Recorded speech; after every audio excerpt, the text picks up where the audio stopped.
महाभारत काल की बात है। एक बार कृष्ण और बलराम किसी जंगल से गुजर रहे थे।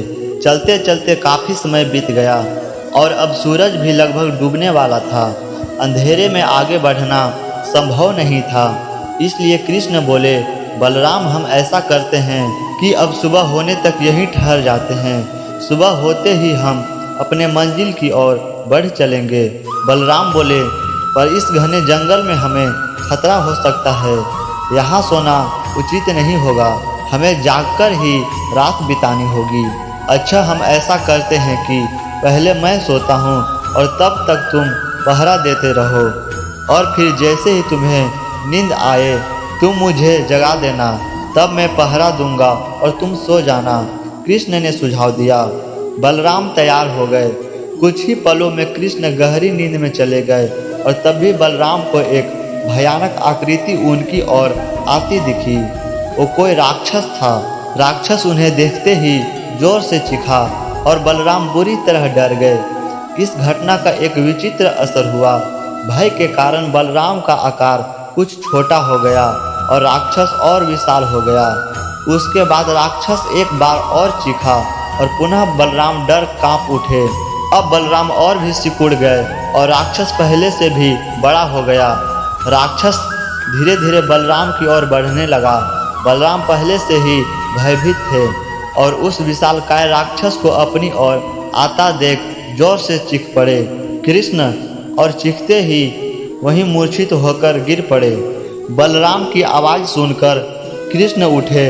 बलराम को वहां देख उन्होंने सोचा कि बलराम पहरा देते देते थक गए और सोने से पहले उन्हें आवाज़ दे दी। अब कृष्ण पहरा देने लगे। कुछ ही देर बाद वही राक्षस उनके सामने आया और जोर से चीखा। कृष्ण जरा भी घबराए नहीं और बोले, बताओ तुम इस तरह चीख क्यों रहे हो? क्या चाहिए तुम्हें? इस बार भी कुछ कृष्ण के साहस के कारण उनका आकार कुछ बढ़ गया और राक्षस का आकार कुछ घट गया। राक्षस को पहली बार कोई ऐसा मिला था जो उससे डर नहीं रहा था। घबराहट में वह पुनः कृष्ण पर जोर से चीखा। इस बार भी कृष्ण नहीं डरे और उनका आकार और भी बड़ा हो गया, जबकि राक्षस पहले से भी छोटा हो गया। एक आखिरी प्रयास में राक्षस पूरी ताकत से चीखा, पर कृष्ण मुस्कुरा उठे और फिर से बोले, बताओ तो क्या चाहिए तुम्हें? फिर क्या था, राक्षस सिकुड़ कर बिल्कुल छोटा हो गया और कृष्ण उसे हथेली में लेकर अपनी धोती में बांध लिया और फिर कमर में खोस कर रख लिया। कुछ ही देर में सुबह हो गई। कृष्ण बलराम को उठाया और आगे बढ़ने के लिए कहा। वे धीरे धीरे आगे बढ़ने लगे। तब भी बलराम उत्तेजित होते हुए बोले, पता है कल रात में क्या हुआ था? एक भयानक राक्षस हमें मारने आया था। रुको रुको, बलराम को बीच में ही टोकते हैं। कृष्ण ने अपनी धोती में बंधा राक्षस निकाला और बलराम को दिखाते हुए बोले, कहीं तुम इसकी बात तो नहीं कर रहे हो? हाँ, ये वही है, पर कल जब मैंने इसे देखा था तो ये बहुत बड़ा था। ये इतना छोटा कैसे हो गया?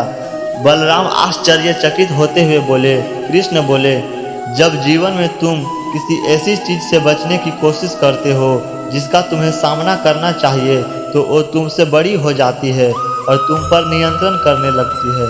लेकिन जब तुम उस चीज़ का सामना करते हो जिसका सामना तुम्हें करना चाहिए, तुम उससे बड़े हो जाते हो और उसे नियंत्रित करने लगते हो। दोस्तों, ये राक्षस दरअसल हमारी ज़िंदगी में आने वाली चुनौतियाँ हैं। अगर हम इस चुनौतियों को टालते हैं तो ये और बड़ी हो जाती है। इसलिए हमें इनका साहसपूर्वक सामना करना चाहिए ताकि हम उन पर काबू पा सकें। डट के सामना करने से वो छोटी सी हो जाएगी, जिससे हम आसानी से उन पर नियंत्रण कर सकते हैं और सफल हो सकते हैं। ऐसे ही वीडियो देखने के लिए वीडियो को लाइक और चैनल को सब्सक्राइब करो।